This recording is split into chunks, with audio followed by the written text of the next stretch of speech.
Sorry about that. I got a little bit excited, and I don't know what happened. The video crashed. Probably too much sex appeal. Maybe I just needed to take a brief break to cool myself down before continuing. But regardless, that it happened. So this is going to be a video in two parts now because I'm just doing this all off my phone. So what a shame. Blackluster Soldier. I also realized I have too many cards in this list, but that's too bad. Actually, you know what? Maybe I don't want... Well, I do want Lejeune. Okay. Number 4 on this list is Lejeune, the mystical genie of the lamp. And really, I'm mostly turned on by the fact that this guy's, he's special. He clearly doesn't have a bottom half, but the top half is just so incredibly jacked that it makes you know, like, he's doing this for him. He's not doing that for you. He's doing this for him. He's not trying to, find any of these other cute cards to finagle with. So he doesn't, there's no motivation there on the sexual front. So it's very interesting. And it lets you know that, if you were to spend a night with this beautiful genie in his bottle, he would clearly be giving all the attention to you. Because what can you even do for him? I mean, he's a genie. So there's a lot of fantasies that you can live with this one. I like to think about that sometimes when I'm trying to fall asleep before bed. Next up, number 3, I believe. I don't remember. Is Thousand Dragon. 2 dragons on this list, I know. What are people going to say? But you just have to wonder. If he has 1,000 years of experience, what could he do for you? The types of tricks that he must have learned, he would have learned them firsthand from the teachings of old. There would be so many new things that he could show you that had just kind of been lost in the sands of time. But no, Thousand Dragon never forgets.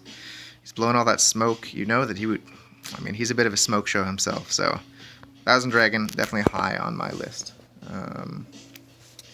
Next up, I have to put in the Dark Magician, one of my all-time favorite cards.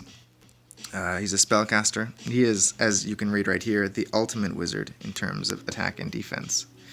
And no doubt about that. This guy is a badass. So he's a little bit green. That was another thing I liked about the mystical elf, is that blue skin tone. Really, it's exciting for me. So Dark Magician, definitely a big fan. I used to have a card from the pack that looked just like this, but I gave it away. And let me just wish that I could give it away all over again to Dark Magician himself, because that scepter is long. So big fan of Dark Magician. But, of course, the true victor of this, the power couple, my all-time thickest card, the Dark Magician Girl.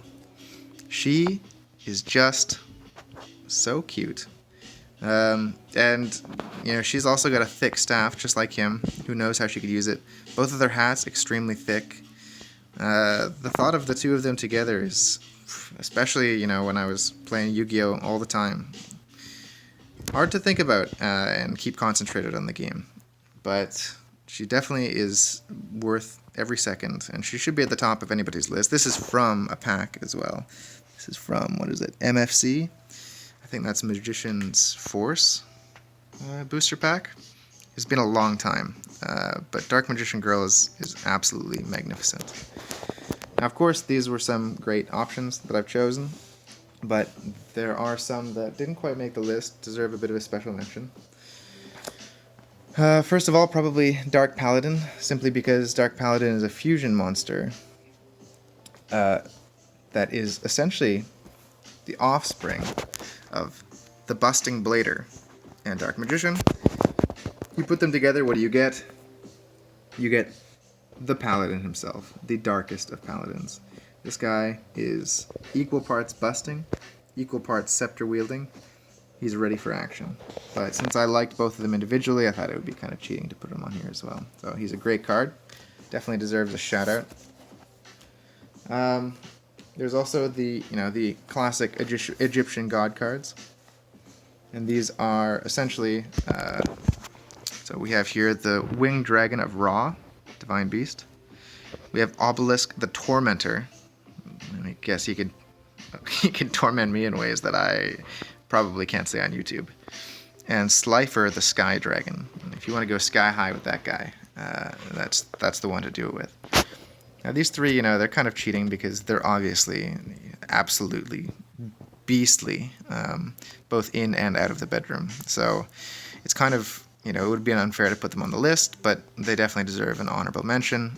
They're all extremely thick in their own way. So highly recommend checking them out. And then finally, there's a card so thick.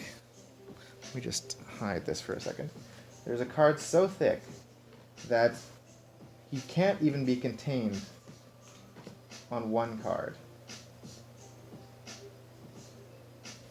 I'm talking, of course, about Exodia, the Forbidden One.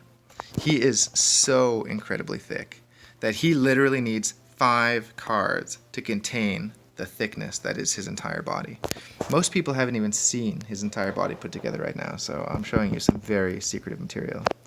And of course, extremely thick. Definitely recommend. I don't know the right way to. This always looks awkward. I don't know the right way to put this. But I'd have to say that since he's not technically a card and I was ranking my top 10 cards, it wasn't fair to put him on the list. But yeah, so these, you know, these are the things that keep me company during these lonely quarantine times. So bless up, Yugioh. Bless up.